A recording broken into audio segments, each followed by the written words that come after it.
नमस्कार दोस्तों, स्वागत है आप सभी लोगों का। दोस्तों आज हम देखने वाले हैं बिहार एसएससी थर्ड सीजन का प्रैक्टिस सेट। और ये जो आपका प्रैक्टिस सेट है प्लेटफार्म यानी रेकुनी प्रकाशन का न्यू प्रैक्टिस सेट निकाला गया है। ये आपका वॉल्यूम 4 है, ठीक है। और इस वाले सेट की एक बात करते हैं तो इसमें आपका 12 प्रैक्टिस सेट है। 2 सेट आपका जो है प्रीवियस ईयर जो हमारा 23 और 24 दिसंबर को एग्जाम हुआ था उसका सेट है, और 10 हमारा जो है न्यू प्रैक्टिस सेट है। देखिए एग्जाम के बेस पे ये आपका सेट निकाला गया है। वीडियो को पूरा देखिएगा, सभी क्वेश्चन आपके लिए इंपॉर्टेंट है। तो चलिए वीडियो को शुरू करते हैं। देखिए ये जो हमारा सेट है दोस्तों, ये आपका टेस्ट सीरीज नंबर 2 है। इसके पहले का सेट नंबर 1 मैंने अपलोड कर दिया है और इसका प्लेलिस्ट भी बना दिया है। तो वीडियो को शुरू करते हैं। देखिए इसमें आपका 150 प्रश्न है।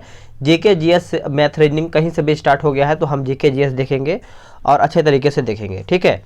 चलिए वीडियो को शुरू करते हैं। टारगेट बैच आपका कल या फिर शाम को ही आ जाएगा, उसमें अगर आपको ज्वाइन होना है तो फटाफट ज्वाइन हो जाइएगा। 11 नंबर से हमारा प्रश्न बोल रहा है कि निम्नलिखित में से किस लड़ाई में ईस्ट इंडिया कंपनी ने मैसूर पर कब्जा कर लिया है। इसका आंसर हो जाएगा ऑप्शन नंबर बी हो जाएगा श्रीरंगपट्टनम की घेराबंदी हो जाएगा। बी इसका सही उत्तर हो जाएगा। देखिए चतुर्थ आंग्ल मैसूर युद्ध में अंग्रेज ने मैसूर की राजधानी पर कब्जा कर लिया था। आंसर हमारा यहाँ पे बी हो जाएगा। जमीन में खोदे गए गड्ढे जिसमें सीढ़ियां हैं वो डैश पुरातात्विक स्थल पर पाए गए थे। तो ये कहाँ पर पाए गए थे, तो ये आपका बुर्ज होम में पाया गया था। ऑप्शन हमारा यहाँ पे बी सही उत्तर हो जाएगा। राज्य अधिकार के लिए मुगलों ने किस विरासत का अनुसरण जो है किया है, बताइए। तो यह हमारा हो जाएगा साहदायिक विरासत हो जाएगा। ऑप्शन हमारा 13 का बी सही उत्तर हो जाएगा। देखिए साहदायिक विरासत के अनुसार साम्राज्य का विभाजन जो है पुत्रों के बीच समान रूप से किया जाता था उस टाइम। ऑप्शन के हिसाब से हमारा बी सही आंसर हो जाएगा। 5वीं से 4वीं शताब्दी ईसा पूर्व के आसपास बुद्ध के उपदेशों का संकलन जो है निम्नलिखित में से कौन सा था संकलन। तो ये हमारा हो जाएगा ऑप्शन नंबर बी हो जाएगा त्रिपिटक। याद रखेंगे बी इसका सही आंसर हो जाएगा। देखिए बौद्ध साहित्य को त्रिपिटक कहा जाता है। यह पाली भाषा में रचित है, पाली भाषा। दारा सिकोह के पिता का नाम क्या था, वेरी इंपॉर्टेंट, सिंपल सा भी है, आप सब लोग को पता ही होगा कि दारा सिकोह के पिता का नाम था आपका option number C Shahjahan. Option number C answer हो जाएगा। शाहजहां के 4 पुत्र यानी 4 पुत्र था, जिसमें से दारा सिकोह, शाह शुजा, औरंगजेब व मुराद। तो चारों का नाम याद रखेंगे, कभी कभी चारों का नाम भी पूछा जाता है। बोला कि यान्डबू की संधि 1826 के माध्यम से ब्रिटिश ईस्ट इंडिया कंपनी द्वारा निम्नलिखित में से कौन सा क्षेत्र जो है हड़प लिया गया था। इसका आंसर हमारा हो जाएगा ऑप्शन नंबर ए हो जाएगा असम। याद रखेंगे असम इसका सही उत्तर हो जाएगा। देखिए यान्डयू की संधि जो है 24 फरवरी, याद रखेंगे 24 फरवरी 1926 ईस्वी में यहाँ पे ब्रिटिश ईस्ट इंडिया कंपनी द्वारा जो है असम क्षेत्र में जो है हड़प लिया गया था, असम क्षेत्र को। निम्नलिखित में से कौन सा कथन जो है सही है, इसमें सही कौन सा है। देखिए सर्वोच्च न्यायालय का न्यायाधीश राष्ट्रपति को अपना त्यागपत्र जो है सौंपता है, यही हमारा ऑप्शन जो है सी सही आंसर हो जाएगा। आगे हमारा प्रश्न है 18 नंबर। बोला किस समाज सुधारक ने वर्ष 1896 में पूना में एक शैक्षणिक संस्थान हिंदू विधवा गृह की स्थापना किया है। आंसर हो जाएगा ऑप्शन नंबर ए हो जाएगा ढोंडो केशव कर्वे हो जाएगा। ए इसका सही उत्तर हो जाएगा। 1946 के कैबिनेट मिशन का नेतृत्व जो है किसने किया था, या फिर ये जो नेतृत्व है दोस्तों किसके द्वारा किया गया था, तो ये किया गया था सर पैथिक लॉरेंस के द्वारा किया गया था। ऑप्शन हमारा ए सही उत्तर हो जाएगा। क्लेमेंट एटली ने भारतीयों की समस्याओं के समाधान हेतु 3 सदस्यीय कैबिनेट मिशन का गठन किया था। तो आप सभी लोग अच्छे से याद रखेंगे, ठीक है। देखिए इसमें से जो 3 सदस्य थे दोस्तों, इसमें सर स्टेफोर्ड क्रिप्स थे, पैथिक लॉरेंस और ए.बी. अलेक्जेंडर, तीनों का नाम याद रखेंगे। कांग्रेस के किस अधिवेशन में स्वराज की प्राप्ति का आह्वान जो है किया गया था। सही आंसर क्या हो जाएगा, तो ये आपका 1906 हो जाएगा। ऑप्शन हमारा यहाँ पे 20 का जो है डी हो जाएगा। 1906 ईस्वी के कांग्रेस अधिवेशन में अध्यक्षता जो है दादा भाई नौरोजी द्वारा किया गया था, और यह अधिवेशन जो है दोस्तों कांग्रेस का 22वां अधिवेशन था, 22वां अधिवेशन माना जाता है। आगे हमारा प्रश्न क्या है, मैथ का है। आगे हम जीके जीएस देखेंगे। नेक्स्ट हमारा है कि मेंडल के दूसरे नियम स्वतंत्र अपयूहन के नियम को दर्शाया जाता है किसके द्वारा। देखिए ये जो दर्शाया जाता है दोस्तों आपका द्विसंकर क्रॉस के द्वारा दर्शाते हैं। ऑप्शन के हिसाब से हमारा डी सही आंसर हो जाएगा। स्वतंत्र जीवन यापन करने वाला जो सूक्ष्मतम जीव है वो आपका कौन सा है? तो ये आपका हो जाएगा माइकोप्लाज्मा हो जाएगा। ऑप्शन के हिसाब से हमारा 27 का जो है बी सही उत्तर हो जाएगा। निम्नलिखित में से किस पौधे से छोटी इलायची प्राप्त की जाती है? छोटे इलायची जो है प्राप्त किया जाता है, तो ऑप्शन हमारा यहाँ पे सी हो जाएगा इलेटेरिया, यानी इलेटेरिया कार्डामोमम हो जाएगा। ऑप्शन के हिसाब से हमारा 28 का जो है सी सही आंसर हो जाएगा। आगे है कि आंतरीय रसाकुंडों की रक्त वाहिकाएं अवशोषित नहीं कर सकती हैं, तो इसका आंसर क्या होगा? तो देखिए ये आपका हो जाएगा ऑप्शन नंबर ए हो जाएगा फैटी एसिड एवं ग्लिसरॉल हो जाएगा। आंसर हमारा यहाँ पे 29 का जो है ए सही आंसर हो जाएगा। चलिए नेक्स्ट हम प्रश्न देख लेते हैं। आगे है कि पी प्रकार अर्धचालक द्वारा उपार्जित आवेश के बारे में निम्नलिखित में से क्या सही है? इसमें हमारा सही क्या है? तो सही की बात करते हैं तो उदासीन हमारा जो है इसमें सही हो जाएगा, बी इसका सही उत्तर हो जाएगा। चलिए आगे मैथ्स का प्रश्न है, तो हम अपना जीके जीएस देख लेते हैं, क्योंकि देखिए इसमें बहुत आगे पीछे जिस तरीके से हमारा यहाँ पे क्वेश्चन आया हुआ था एग्जाम में वैसे ही पूरा अरेंज किया गया है। किस राज्य में भारत का पहला वानिकी विश्वविद्यालय स्थापित होगा? कौन से राज्य में होगा दोस्तों? तो देखिए इसका जो सही आंसर हमारा 41 का हो जाएगा, ये आपका हो जाएगा ऑप्शन नंबर बी हो जाएगा तेलंगाना में। याद रखेंगे तेलंगाना इसका सही आंसर हो जाएगा। ठीक है, हैदराबाद में भारत का प्रथम वानिकी विश्वविद्यालय स्थापित होगा, इसको भी आप अच्छे से नोट कीजिएगा। औपनिवेशिक शासन की स्थापना निम्न में से सबसे पहले कहाँ पे हुई थी? तो सबसे पहले बात करते हैं तो ये हमारा बंगाल में हुआ था। ऑप्शन हमारा यहाँ पे 42 का बी सही उत्तर हो जाएगा। अगर हम बात करते हैं बंगाल के बारे में, देखिए 23 जून 1757 को पलासी के युद्ध में भारत में अंग्रेजों का विलय जो है अभियान प्रारंभ हुआ था। इस पॉइंट को अच्छे से आप यहाँ पे नोट करेंगे। आगे है कि भारतीय संविधान का 103वां संशोधन सरकारी नौकरियों और शैक्षणिक संस्थाओं में डैश के लिए आरक्षण जो है प्रदान करता है, तो इसका सही आंसर हमारा यहाँ पे दोस्तों 43 का जो है यहाँ पे ए हो जाएगा। आर्थिक रूप से कमजोर वर्ग हो जाएगा, याद रखेंगे। भारतीय संविधान के अनुच्छेद 123 के तहत अध्यादेशों की घोषणा करने की शक्ति निम्नलिखित में से किसके पास होती है?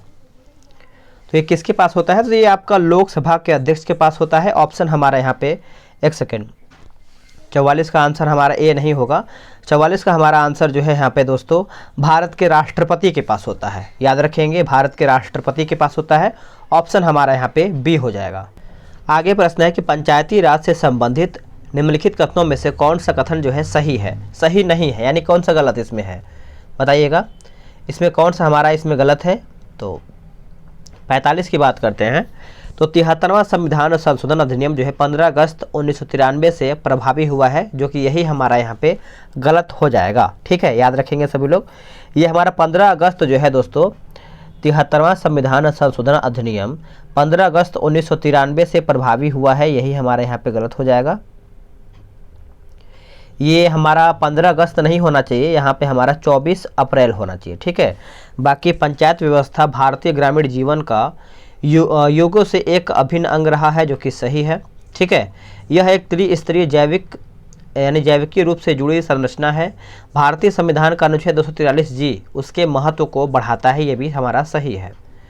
आगे है पूछ रहा है, बोला कि आर्थिक रूप से कमजोर वर्ग श्रेणी के अंतर्गत केंद्र सरकार की नौकरियों में 10% आरक्षण उन लोगों के लिए उपलब्ध है जिनकी पारिवारिक आय डैश से कम है। पारिवारिक आय के बारे में पूछ रहा है, तो हमारा 8 लाख से हो जाएगा। ऑप्शन हमारा यहाँ पे डी सही आंसर हो जाएगा। आगे हम प्रश्न देख लेते हैं। बोला कि संविधान सभा को अस्थायी संसद के रूप में किस वर्ष जो है परिवर्तित किया गया था? कौन से वर्ष में परिवर्तित किया गया था? तो ये आपका 1950 में किया गया था। ऑप्शन हमारा यहाँ पे डी सही उत्तर हो जाएगा। भारतीय संविधान का जो अंतिम बैठक है दोस्तों, ये हमारा 24 जनवरी 1950 में हमारा अंतिम बैठक हुआ था। नेक्स्ट है योजना अवकाश की अवधि का संबंध किससे है? योजना अवकाश का, तो ये हमारा हो जाएगा वर्ष 1966 से 69 के बीच में। ऑप्शन हमारा बी सही उत्तर हो जाएगा। भारत में संसद की लोक लेखा समिति के अध्यक्ष की जो नियुक्ति है की जाती है किसके द्वारा? सही आंसर हमारा हो जाएगा लोकसभा के अध्यक्ष के द्वारा। ऑप्शन हमारे यहाँ पे 49 का जो है सी सही आंसर हो जाएगा। भारत के संविधान में कितनी अनुसूचियां का उल्लेख है? भारत के संविधान में कितनी अनुसूचियों का यहाँ पे उल्लेख है? तो सभी को पता ही होगा 12 अनुसूचियों का उल्लेख है। ऑप्शन के हिसाब से हमारा 50 का जो है सी हो जाएगा।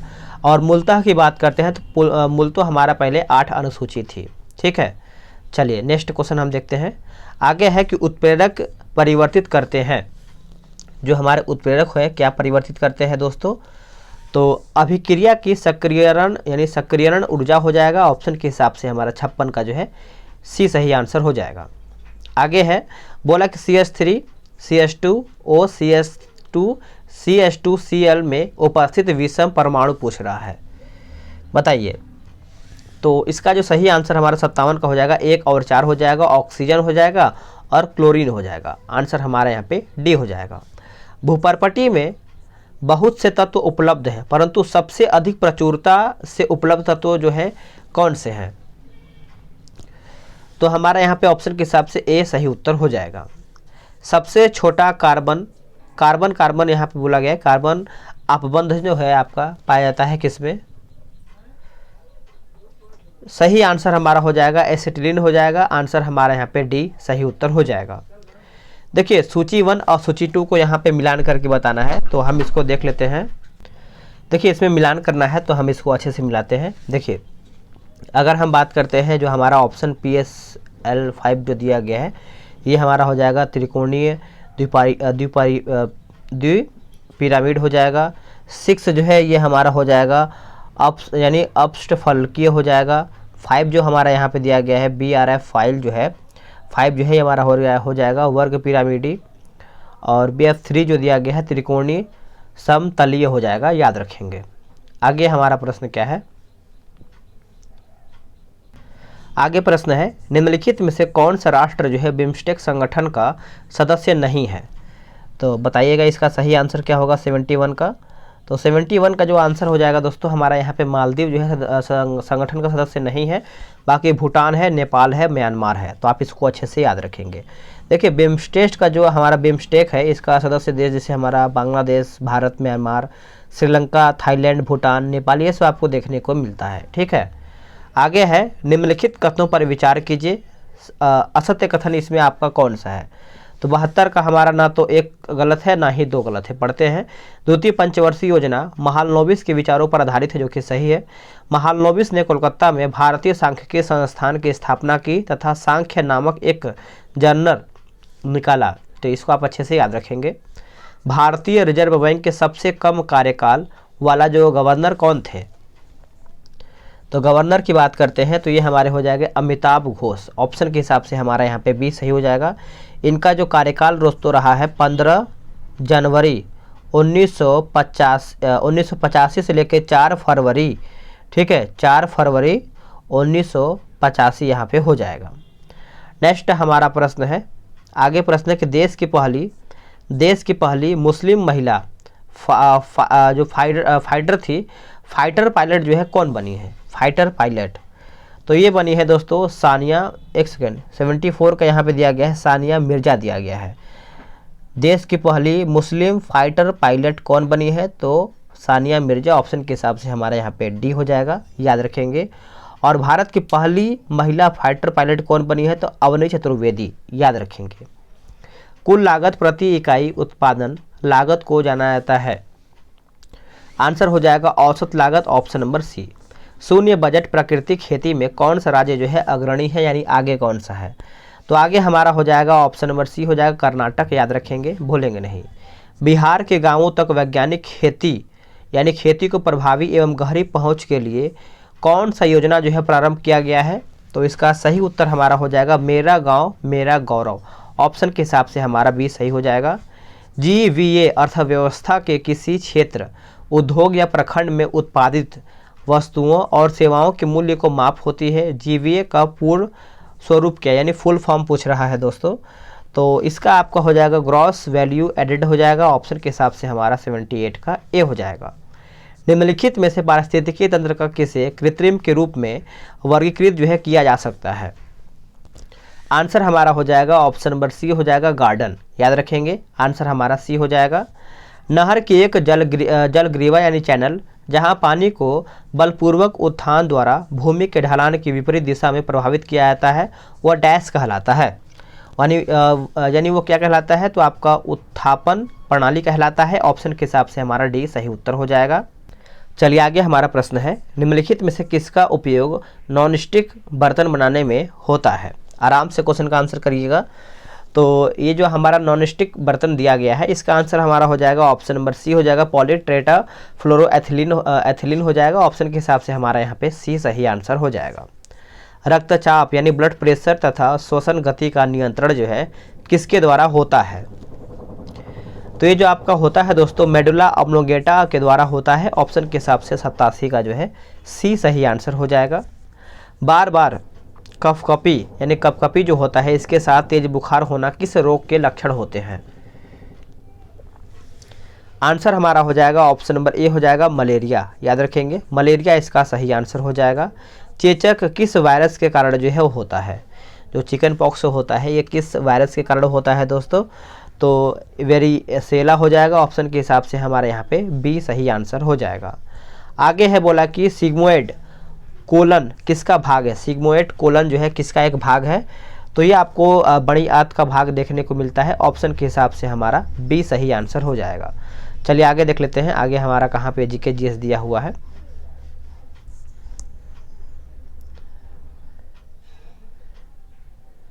ये रहा हमारा 99 नंबर। बोल रहा है निम्नलिखित 4 शब्दों में 3 शब्द किसी प्रकार के एक समान है। और ये तो मान के चलिए फिर से पढ़ ही लेते हैं इसको अच्छे से। निम्नलिखित 4 शब्दों में से 3 शब्द किसी प्रकार से एक समान है और एक शब्द जो है असमान है यानी अलग है। असमान शब्द का यहाँ पे चयन करके बताना है, तो इसको हम देख लेते हैं। इसका आंसर क्या होगा 99 का, तो हमारा कुंठा जो है यह हमारा अलग है, बाकी मधुमेह, रक्तहीनता, उच्च तापमान ये सब हमारा एक है। आगे हमारा प्रश्न है, बोला है कि मालदीव देश की राजधानी है, यानी मालदीव जो है कौन से देश की राजधानी है, तो सही आंसर हमारा हो जाएगा माले का। ऑप्शन हमारा ए सही उत्तर हो जाएगा। मालदीव की जो आधिकारिक भाषा है दोस्तों यह हमारा दिवेही है। याद रखेंगे दिवेही। मालदीव का जो राष्ट्रीय फूल है वो हमारा गुलाबी गुलाब है। ठीक है, गुलाबी गुलाब है। नेक्स्ट हमारा प्रश्न क्या है, बोल रहा है कि जुलाई 2021 में इंडियन ऑयल कॉरपोरेशन लिमिटेड ने घोषणा किया है कि वह अपने डैश रिफाइनरी में भारत का पहला ग्रीन हाइड्रोजन संयंत्र स्थापित करेगा। तो सही आंसर हमारा हो जाएगा ऑप्शन नंबर डी हो जाएगा, मथुरा में। याद रखेंगे मथुरा। जलवायु परिवर्तन से जुड़े पेरिस समझौते के आधार पर राष्ट्रीय निर्धारित योगदान के लिए भारत ने यह संकल्प लिया है कि 2030 तक हमारी बिजली उत्पादन क्षमता का डैश गैर जीवाश्म ईंधन स्रोतों से उत्पन्न होगा। आंसर हो जाएगा 40%। याद रखेंगे 40%। ऑप्शन ए सही उत्तर हो जाएगा। निम्नलिखित में से कौन सा एक मृत ज्वालामुखी है। मृत ज्वालामुखी आपका हो जाएगा माउंट पोपा। याद रखेंगे माउंट पोपा इसका सही उत्तर हो जाएगा। माउंट पोपा जो है दोस्तों म्यांमार में स्थित है। कहाँ पे, म्यांमार में। अर्जुन तपस्या दुनिया की सबसे बड़ी नक्काशीदार मूर्तियों में से एक है जो डैश में स्थित है। जो कहाँ पर स्थित है बताइएगा, तो ये आपको देखने को मिलता है महाबलीपुरम तमिलनाडु में। ऑप्शन के हिसाब से डी सही उत्तर हो जाएगा। विश्व प्रकृति संरक्षण दिवस जो है कब मनाया जाता है, तो ये हम मनाते हैं दोस्तों 28 जुलाई को। ऑप्शन के हिसाब से डी सही उत्तर हो जाएगा। याद रखेंगे। संयुक्त राष्ट्र सुरक्षा परिषद का मुख्यालय कहाँ पर स्थित है, तो ये आपका स्थित है न्यूयॉर्क में। ऑप्शन के हिसाब से डी आंसर हो जाएगा। अंग्रेजी भाषा श्रेणी के लिए साहित्य अकादमी पुरस्कार 2021 जो है किसने जीता है, तो 2021 की बात करते हैं तो नमिता गोखले के द्वारा ये जीता गया है। ऑप्शन हमारा यहाँ पे सी सही आंसर हो जाएगा। आगे हमारा प्रश्न है कि इजराइल की मुद्रा क्या यानी इजराइल की मुद्रा क्या है बताइए। आंसर हमारा हो जाएगा नी शेकेल हो जाएगा। ऑप्शन के हिसाब से हमारा नई शेकेल, कहीं कहीं नी शेकेल होता है। और नेसेट जो है हमारा इजराइल की संसद का नाम है। याद रखेंगे नेसेट। आगे है कि पोवड़ा नृत्य जो है किस राज्य से जुड़ा हुआ है। पोवड़ा नृत्य, तो ये जो हमारा नृत्य है दोस्तों महाराष्ट्र से जुड़ा हुआ है। ऑप्शन के हिसाब से बी सही आंसर हो जाएगा। चलिए नेक्स्ट हम देख लेते हैं। आगे है निम्न में से कौन विद्युत चुंबकीय तरंग नहीं है। विद्युत चुंबकीय तरंग नहीं है बताइएगा। क्वेश्चन नंबर 116 की बात करते हैं तो ये हमारा जो है एनोड रे जो है हमारा विद्युत तरंग के अंतर्गत नहीं आता है, बाकी एक्सरे सही है, इंफ्रारेड सही है और सूक्ष्म तरंग सही है। आखिरी है यानी आखिरी नंबर हमारा है 117 यानी केकड़े डैश प्रजाति के अंतर्गत जो है आते हैं। 17 का देख लेते हैं, इसका आंसर हमारा हो जाएगा आर्थ्रोपोडा, याद रखेंगे ऑप्शन नंबर सी। डैश एक एक्टिनाइड नहीं है, एक्टिनाइड जो है हमारा नहीं है दोस्तों। तो टर्बियम जो है हमारा उत्तर यहाँ पे नहीं है, बाकी थोरियम है, फर्मियल है और नेबेलियम है। विद्युत बल्ब में आमतौर पर रासायनिक रूप से निष्क्रिय गैस जैसे डैश भरी होती है, बताइए इसका आंसर क्या होगा। तो ये हमारा नाइट्रोजन जो है इसका सही उत्तर हो जाएगा, भूलेंगे नहीं। आगे प्रश्न है, यदि किसी गतिमान वस्तु पर कोई बल आरोपित नहीं है तो यह किसके कारण जो है रुक जाती है या फिर रुक जाएगी। आंसर हमारा हो जाएगा घर्षण हो जाएगा, ऑप्शन के हिसाब से ए सही उत्तर हो जाएगा। आगे देख लेते हैं,